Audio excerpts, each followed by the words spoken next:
Pada part sebelumnya, Jagang Jin menyerang Daido dari belakang. Sebelum itu, kita dibawa kembali ke beberapa saat sebelumnya. Mereka mengoleskan racun pada guci yang sudah dipecahkan. Dan saat semuanya sudah siap, Yongyong berkata, "Masalahnya adalah kalian tidak bisa mengalahkan bos itu hanya dengan tekad. Dia akan menyadari kita menggunakan racun dengan sangat cepat." Mendengar itu, Jagang Jin bertanya, "Lalu bagaimana?" Lalu Yongmyong mengatakan, "Kami akan menarik perhatiannya dan kamu akan menggunakan kesempatan itu. Tebas bagian belakang kepala bos itu." Lalu kita dibawa kembali saat Jagang Jin akan menebas kepala Daido. Daido menjilat pedangnya, tidak menyadari Jagang Jin. Daido terkena tebasan Jagang Jin. Merasa tebasannya mengenai Daido, Jagang Jin tersenyum dan berkata, "Aku berhasil." Tapi sebelum dia menyelesaikan kalimatnya, Daido hanya terdiam dan berkata, "Apakah ini yang kalian rencanakan?" Dia melirik ke arah Jagang Jin, lalu berkata, "Sayang sekali, kamu tidak dapat menembus kulitku dengan kekuatan selemah itu." Benar saja, leher bagian belakang Daido bahkan tidak tergores. Lalu sembari tersenyum lebar, dia mengarahkan serangannya ke arah Jagang Jin, membuat Yongmyong berteriak mengkhawatirkan Jagang Jin. Lalu cipratan darah terlihat. Daido berhasil menusuk Jagang Jin dengan pedang yang besar, lalu mengatakan, "Aku tidak mengharapkan anak kecil untuk menyerang. Itu adalah pilihan yang baik untuk mencoba mengalahkanku." Daido tertawa, mengulurkan lidahnya dan melanjutkan, "Tapi jika hanya itu, apakah kamu tidak punya apa-apa lagi untuk ditunjukkan padaku?"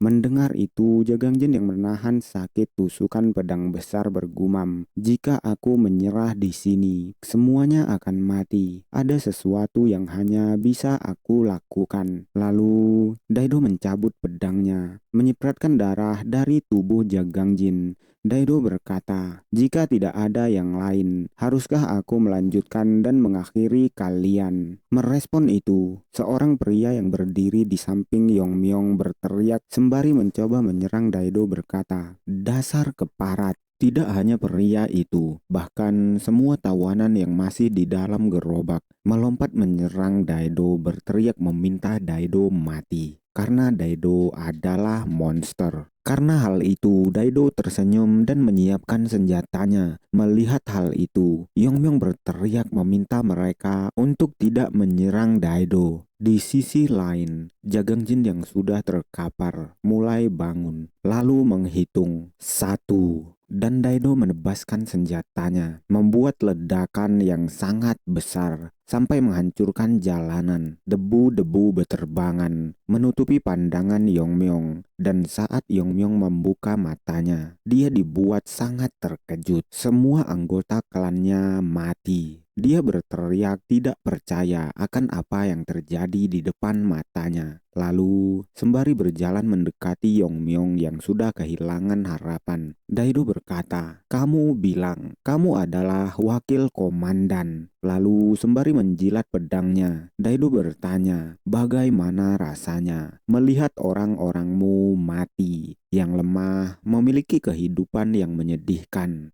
Mendengar itu sembari menangis, Yongmyong memaki Daido. Dan mendengar itu, Daido menjawab, "Sekarang aku memikirkannya. Aku mungkin harus memotong leher polo itu." Tapi sebelum dia menyelesaikan kalimatnya, dia mendengar suara di belakangnya yang berkata 7. Itu adalah Jagang Jin. Sembari berdiri, dia berkata 8. Mendengar itu, Daido yang sudah menoleh bertanya, "Kamu masih hidup. Kamu memiliki keinginan untuk hidup yang kuat." Tapi tidak menanggapi kata-kata Daido, Jagang Jin terus menghitung 9. Mendengar itu, Daido terlihat sangat kesal bertanya, "Apa yang kau hitung?" Lalu Jagang Jin berkata 10. Dan sembari memegang lukanya dan terengah-engah, Jagang Jin berkata, "Aku menghitung saat-saat kematianmu." Merespon itu, Daido bertanya, "Omong kosong macam apa itu? Kamu pasti sudah gila." Lalu sembari melangkah maju mendekati Jagang Jin, Daido berkata, kamu akan bergabung dengan orang-orang ini. Tapi tiba-tiba darah menetes ke dekat kakinya. Melihat itu, Yongmyong dibuat sangat terkejut. Tidak hanya Yongmyong, bahkan Daido. Dia sangat terkejut dengan darah yang keluar dari mulutnya. Bertanya-tanya apakah ini racun. Tapi tiba-tiba dia terbatuk mengeluarkan banyak darah dan sampai memopang tubuhnya dengan pedangnya. Sembari memuntahkan darah, Daido bergumam berkata, mereka bahkan tidak bisa menyentuhku. Lalu sembari melirik ke arah Jagangjin, Daido bertanya bagaimana bisa merespon itu. Sembari mengeluarkan racun di tangannya, Jagangjin berkata, kau menelannya dengan mulut bodohmu. Mendengar itu membuat Daido sangat terkejut dan bergumam berkata, tangannya memiliki racun. Aku menelan racun itu. Tidak mungkin. Dia mengingat beberapa saat sebelumnya, saat dia menusuk Jagangjin. Jagangjin mengoleskan racun ke pedangnya. Lalu dia bergumam bertanya, apakah saat itu, saat aku menjilat pedangku? Lalu Daido jatuh terkapar. Berteriak memaki Jagangjin, mengatakan Jagangjin gila. Tapi merespon itu dengan suara yang gemetar, Jagangjin berkata, tampaknya kamu memiliki kebiasaan menjilat pedangmu. Aku melihat itu dan mengolesi racun di atasnya. Mendengar itu, Daido tertawa dan berkata, strategi dan nyalimu luar biasa. Ini belum terlambat. Bagaimana menurutmu jika kau bergabung dengan sekte racun dan mengembangkan kemampuanmu? Jika kau memberi aku penawarnya, aku akan membantu kamu melakukannya. Tapi mendengar itu, Jagangjin tertawa kecil dan berkata, kamu meremehkan orang lemah sepertiku, tetapi sekarang hidupmu bergantung padaku. Sungguh ironis. Mendengar itu, Daido memaki Jagangjin berkata, kamu berengsek. Lalu Jagangjin berkata, aku sudah bersumpah untuk membalas dendam pada sekte racun. Itu tidak akan mempengaruhiku. Orang yang harus kau mohon bukanlah aku. Merespon itu, Daido bertanya apa maksudnya. Sedangkan Yongmyong sudah berdiri di belakang Daido yang terkapar, memegang pedang siap menebas kepala Daido. Melihat itu, Daido berteriak sangat kuat. Lalu Jagangjin yang sudah menahan rasa sakit sedari tadi mulai terjatuh, lalu pingsan. Beberapa saat berlalu, Jagangjin membuka matanya, dan dia sedang berada di atas kuda yang sedang berlari. Melihat Jagangjin yang sadar, Yongmyong berkata, kamu sudah bangun. Aku sudah merawat lukamu, dan untuk saat ini kamu harus istirahat dengan benar. Merespon itu, Jagangjin berterima kasih. Tapi Yongmyong berkata bahwa kamilah yang harus berterima kasih. Orang-orang dari rumah Wang bisa membalas dendam karenamu. Merespon itu, Jagangjin yang terlihat sangat kesakitan berkata, tidak, semuanya jika aku tidak bergabung denganmu, semuanya pasti keluar hidup-hidup. Tapi merespon itu, Yongmyong berkata itu tidak benar. Bahkan jika kami berhasil keluar hidup-hidup, kami akan menjalani kehidupan tanpa jiwa dan melelahkan. Itu menyiksa, tapi aku tidak malu. Daido telah mati, tapi sekte racun masih berdiri. Balas dendam yang sebenarnya harus diarahkan ke sekte racun. Merespon itu, Jaganjin berkata, aku harus menjadi lebih kuat. Aku harus menjadi lebih kuat. Dan mendengar itu, Yongmyong berkata, benar, kamu pasti bisa melakukan itu. Tolong balaskan dendam kami pada mereka. Mendengar itu, Jaganjin menoleh ke arah Yongmyong dan bertanya apa maksudnya. Lalu Yongmyong berkata, mereka masih mengejar kita. Jangan berhenti. Dan setelah mengatakan itu, Yongmyong menyerahkan tali pengendali kuda ke Jagangjin, lalu melompat turun dari kuda, sembari berkata, selamat tinggal Jagang. Yongmyong yang terlihat sudah kehilangan harapan hidup, menyerahkan nyawanya demi keselamatan Jagangjin. Melihat itu, Jagangjin meneteskan air mata, berteriak memanggil Yongmyong dan menyalahkan dirinya sendiri di sepanjang perjalanan. Dia bergumam berkata, "Aku tidak akan pernah memaafkan sekte racun. Aku bersumpah kepada Tuhan. Aku tidak akan menyerah sampai mereka semua mati." Beberapa saat berlalu. Seseorang berteriak berkata, "Di sini."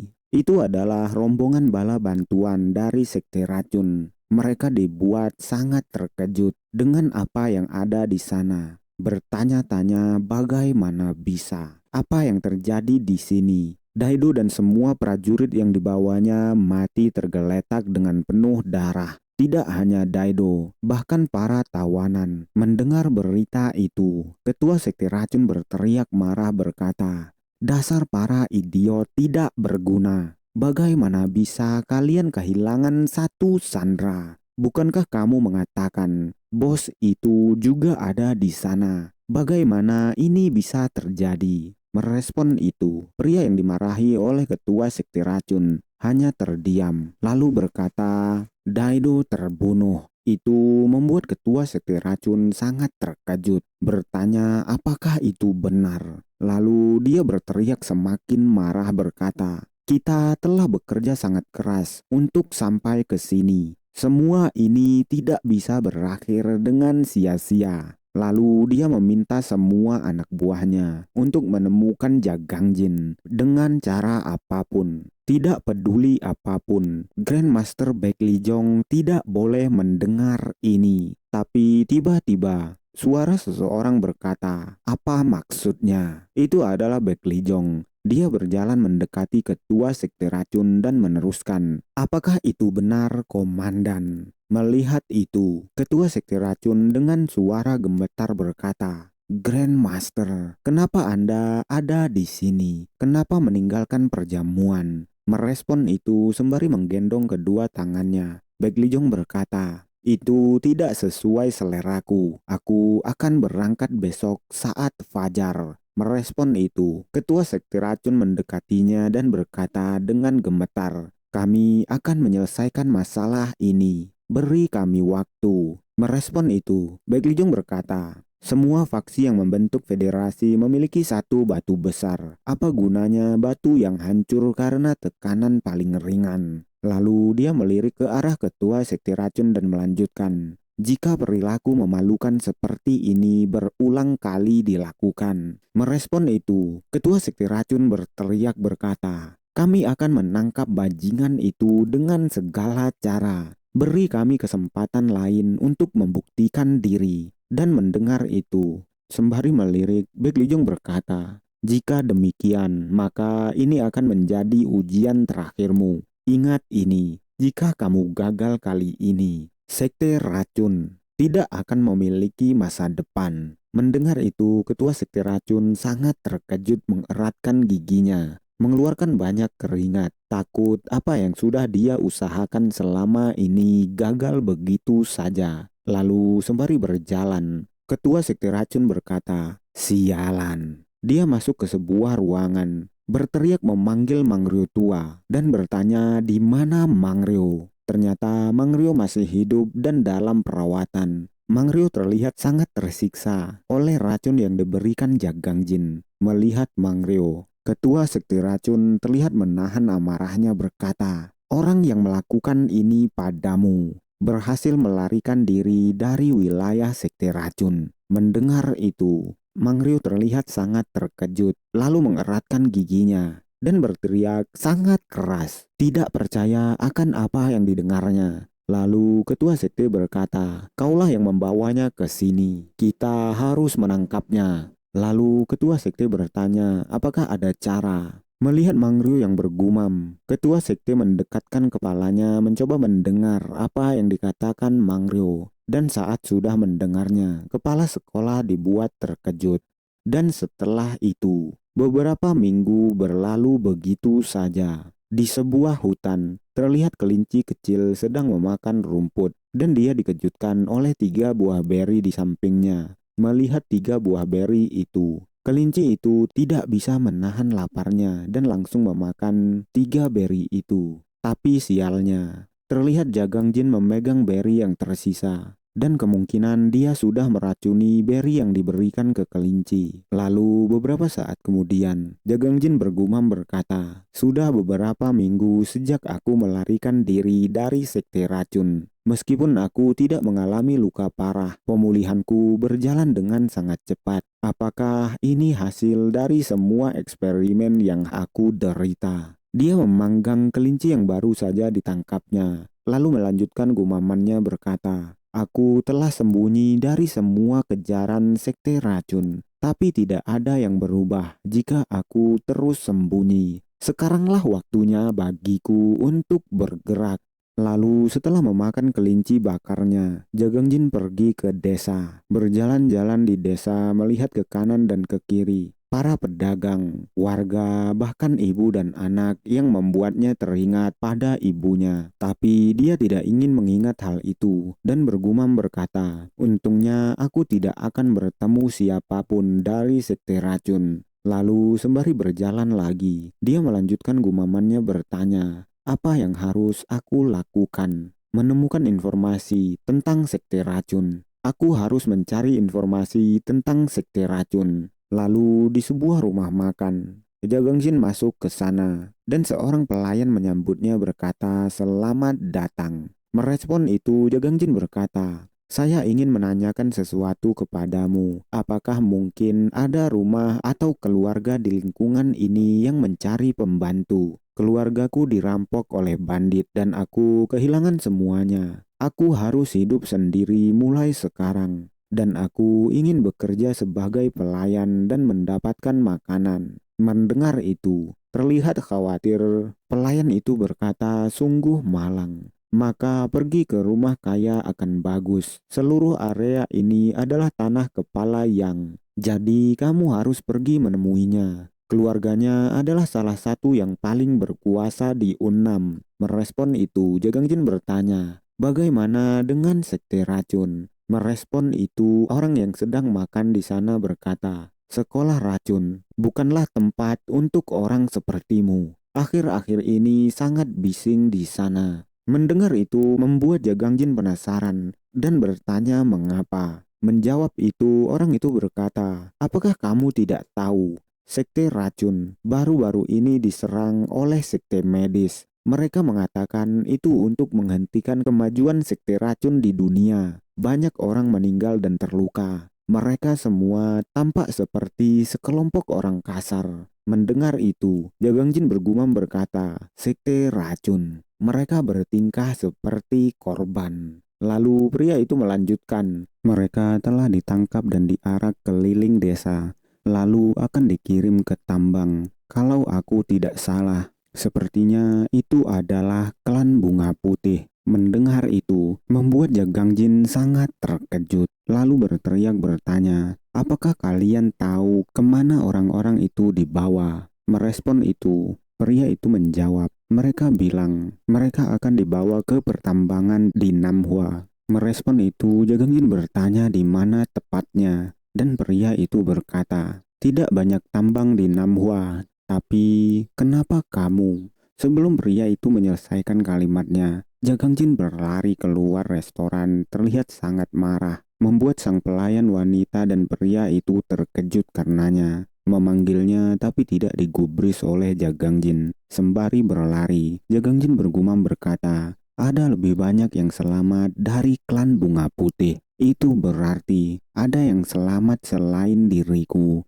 Mereka berada di gerobak menuju terowongan bawah tanah. Apakah itu karena aku? Karena aku melakukan hal itu di sekte racun dan melarikan diri." Tiba-tiba Jagangjin berhenti berlari, lalu berpikir bergumam, "Tidak, ayo tenang dulu. Aku bisa masuk ke dalam jebakan, tapi ada satu dari 10.000 kemungkinan bahwa itu adalah kebenaran." Dia menggenggam tangannya, membuat tekad dalam dirinya dan melanjutkan, "Aku adalah satu-satunya orang yang bisa menyelamatkan mereka." Berpindah ke Namhua, terowongan bawah tanah. Ketua sekte racun berdiri di sebuah tebing, memandang orang-orang yang akan dibawa ke terowongan. Dan di belakang ketua sekte racun, seseorang bertanya, "Apakah ada sesuatu yang mengganggu Anda?" Mendengar itu, ketua sekte membalikkan kepalanya dan berkata sembari marah, "Bukankah itu idemu untuk menggunakannya sebagai umpan?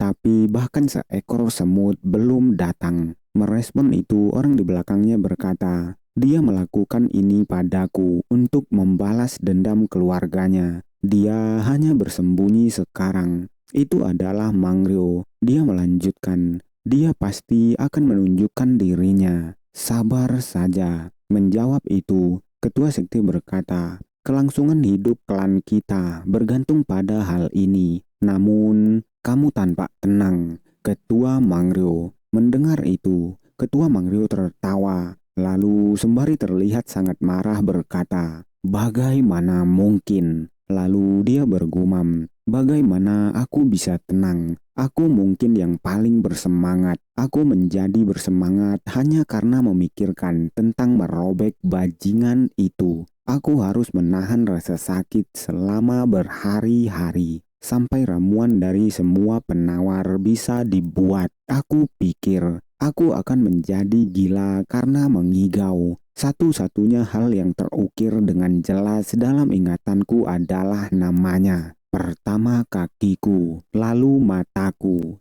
Bajingan yang mencoba untuk mengambil segala sesuatu dariku. Jagang Jin, aku akan menunggumu." Dia tersenyum dan melanjutkan, "Cepatlah datang padaku." Beberapa saat kemudian, di sebuah tebing yang lain, Jagang Jin berdiri di sana bergumam berkata, "Tempat ini." Dia dikejutkan oleh sesuatu. Tuan Yok Ik dan senior Gong dari sekte Lembah Bunga Putih. Dia melanjutkan bergumam berkata, "Seperti yang aku duga, orang-orang sekte Lembah Bunga Putih ada di sini." Dia mengingat masa lalunya bersama Tuan Yon Ik dan senior Gong. Mengingat hal itu, Jagang Jin merasakan sakit di dadanya, lalu membuat tekad dengan membuka matanya dan bergumam berkata, "Penjagaannya terlalu ketat, akan terlalu sulit untuk menyelinap ke dalam tambang. Apa yang harus kulakukan?" Lalu dia melihat sebuah gubuk dan mendatanginya. Beberapa saat kemudian, banyak orang berteriak memberitakan kebakaran, membuat banyak penjaga datang ke sana. Jagang Jin membakar gubuk itu. Penjaga berkata, "Kenapa tiba-tiba ada kebakaran di tempat seperti itu? Sepertinya itu berasal dari gudang penyimpanan." Mereka semua berlari membawa air, tergesa-gesa ingin memadamkan kebakaran karena tempat itu adalah gudang makanan. Sedangkan di tempat para tawanan, orang-orang termasuk orang yang berasal dari Lembah Bunga Putih dikejutkan oleh sesuatu. Itu adalah Jagang Jin yang berjalan ke sana, memanggil semua orang, membuat orang-orang dari Lembah Bunga Putih terkejut, berteriak memanggil namanya. Mendengar itu, tersenyum sembari menahan tangis. Jagang Jin hanya bisa memandang ke arah orang-orang itu. Lalu mereka masuk ke dalam tambang. Seseorang berkata, "Saya tidak pernah menyangka saya akan bertemu denganmu di tempat seperti ini. Saya pernah dengar bahwa kamu lolos dari sekte racun." Lalu dia bertanya, "Kenapa kamu datang ke sini?" Menjawab itu sembari mengumpulkan batu, Jagang Jin berkata, "Saya mendengar bahwa ada yang selamat dari sekte 100 Lembah Bunga Putih di tambang ini." Mendengar itu, saya tidak ingin menjadi satu-satunya yang selamat. Mendengar itu, Tuan Yun berkata, "Tidak, kami lega bahwa kamu masih hidup seperti sekarang." Lalu, tetua berkata, "Saya lega bahwa warisan dari Lembah Bunga Putih tidak akan berakhir di sini. Kalau kami kehilanganmu, bagaimana kami akan menghadapi pemimpin klan?" Merespon itu, Jagang Jin menoleh dan berkata, "Jangan khawatir, senior Gong." Lalu dia melanjutkan, "Saya di sini untuk membantu semua orang melarikan diri dari sini." Sedangkan di tempat kebakaran, gubuk gudang makanan sudah menjadi abu, dan para penjaga yang mencoba memadamkan api terlihat lesu karenanya. Mendengar itu, tetua Mangryo datang ke sana. Lalu penjaga berkata padanya, "Untungnya tidak ada korban jiwa. Gudang penyimpanan juga sudah tua, jadi tidak ada sesuatu yang berguna di dalam sana." Merespon itu, Tetua Mangrio bertanya, "Apakah kamu tahu penyebab kebakaran ini?" Menjawab itu, penjaga berkata, "Peternakan terdekat sering terbakar, jadi saya berasumsi itu menyebar dari sana. Aku akan mengingatkan mereka." Merespon itu, Mangrio berkata, "Asumsi seperti itu tidak menjamin apapun." Lalu terlihat bersemangat, Mangrio melanjutkan, "Aku tahu dari pengalamanku sendiri, sesuatu yang tidak bisa membuatmu tidak peduli." Merespon itu, penjaga berkata, "Kami menjaga ketat para tawanan agar tidak bisa melarikan diri. Mereka tidak akan bisa kabur." Mendengar itu, Mangrio bertanya, "Bagaimana jika mereka bersembunyi dan bukannya melarikan diri?" Mendengar itu, penjaga bertanya, "Apa yang kau bicarakan?" Tapi sebelum penjaga menyelesaikan kalimatnya, Mangrio memutar tubuhnya dan pergi, lalu bergumam berkata, "Tidak mungkin api menyebar dari peternakan dan hanya membakar gudang. Seseorang pasti sengaja menyalakan api. Ini hanya gangguan." Lalu dia dibuat terkejut saat melihat ke arah gua. Dia bergumam berkata, bajingan itu ada di sana." Lalu Mangrio tergesa-gesa memasuki terowongan. Melihat hal itu, para penjaga terkejut dan bertanya, "Tetua Mangrio, apakah ada yang salah?" Tapi Mangrio hanya diam karena dikejutkan oleh sesuatu. Dia melihat ke arah para tawanan dan salah satu di antaranya adalah Jagang Jin. Melihat hal itu, Mangrio sangat bersemangat, membuka lebar matanya dan mengeratkan giginya berkata sembari gemetar, "Jagang Jin."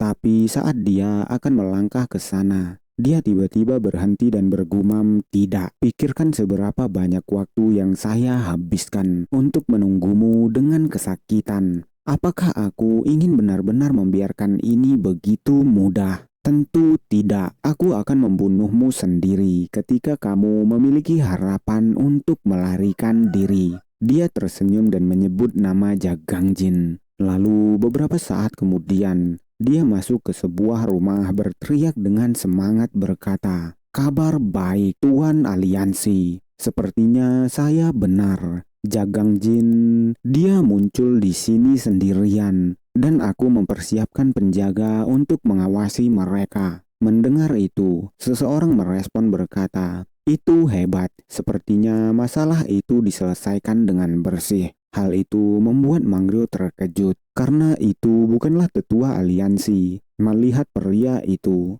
Mangrio terkejut berkata, "Orang ini adalah..." Tapi sebelum dia menyelesaikan kalimatnya, ketua sekte racun bertanya, "Benarkah itu Mangrio?" Dan Mangrio melanjutkan gumamannya berkata, "Bek Damyang Wijong." Lalu Damyang menyapa Mangrio berkata, "Lama tidak bertemu, Tetua Mangrio. Kelihatannya kamu telah bekerja keras." Lalu dia bergumam berkata, "Pemimpin klan lembah racun yang terkuat dari 3 sekte racun besar di Unam, dan Grandmaster klan racun yang mampu menggunakan 100 jenis racun yang berbeda. Kenapa orang itu di sini?" Lalu Mangrio berkata, "Lama tidak bertemu. Apa yang membawa Anda kemari?" Menjawab itu, ketua sekte racun berkata, "Saya meminta nasihat dari pemimpin sekte Wijong tentang situasi saat ini, dan dia cukup baik karena jauh-jauh buat berkunjung ke sini." Lalu ketua sekte Wijong berkata, "Tetapi saya bahkan tidak perlu melakukan apapun.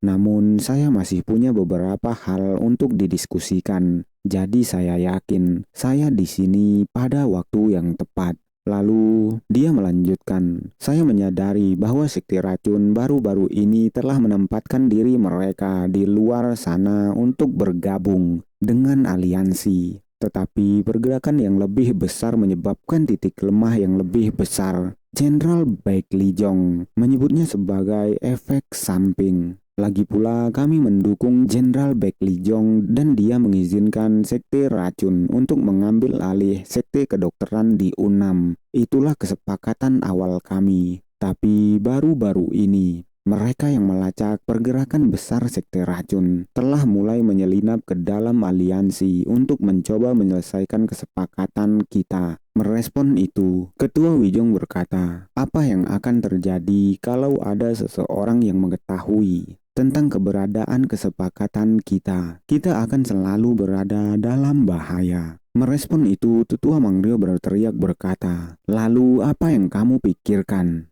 Merespon itu, Ketua Wijong berkata sembari menulis di atas meja, benar, untuk melenyapkan mereka. Itulah keputusan terbaik jika kita memikirkan konsekuensinya. Sekte racun lainnya juga setuju. Itu juga bukan kesepakatan yang buruk untuk sekte racun. Ini untuk memastikan masuknya mereka ke dalam aliansi. Faktanya mereka akan menjadi bagian dari 4 sekte besar racun. Merespon itu, Tetua Manggrio berteriak berkata, tapi Jagangjin, bagaimana dengan dia? Merespon Manggrio, Ketua Sekte Racun berkata, kamu periksalah dengan mata kepalamu sendiri. Aku setuju dengan kesepakatan ini. Ini adalah kesempatan sempurna untuk pertumbuhan sekte kita. Merespon itu, Tetua Manggrio semakin berteriak berkata, ini adalah kesempatan sempurna untuk pertumbuhan sekte. Jagangjin, dia punyaku. Lalu tiba-tiba, mereka semua merasakan getaran yang sangat hebat. Hal itu membuat Manggrio terkejut. Lalu Ketua Wijon berkata sembari mengangkat gelasnya. Sepertinya pembicaraan ini selesai. Sedangkan Manggrio yang sangat terkejut menoleh ke arah belakang, bertanya-tanya apa yang terjadi. Beralih ke dalam terowongan, Yon bertanya, apa maksudmu membantu kami melarikan diri? Dan Jagangjin menjawab, aku punya beberapa racun di dalam tubuhku. Kalau kita meletakkannya di atas alat, itu akan mengubahnya menjadi senjata yang hebat. Kalian juga pasti telah kehilangan keluarga kalian karena sekte racun seperti anggota sekte lembah bunga putih. Ayo kita mulai buat kerusuhan dan keluar dari sini. Atau kalian mau terus duduk di sini dan tidak melakukan apapun? Belum ada yang berakhir. Semuanya, ayo kita kabur dari tempat ini bersama-sama. Mendengar itu, orang-orang yang ada di sana berbincang-bincang berkata, apakah benar bocah itu punya racun? Ada juga yang bertanya siapa bocah itu. Dan ada juga yang meragukan bahwa Jagangjin benar-benar memiliki racun yang kuat. Tapi tiba-tiba mereka dikejutkan oleh getaran yang sangat besar. Melihat hal itu, semua penjaga berlari keluar dan berkata, kami meruntuhkan tambang.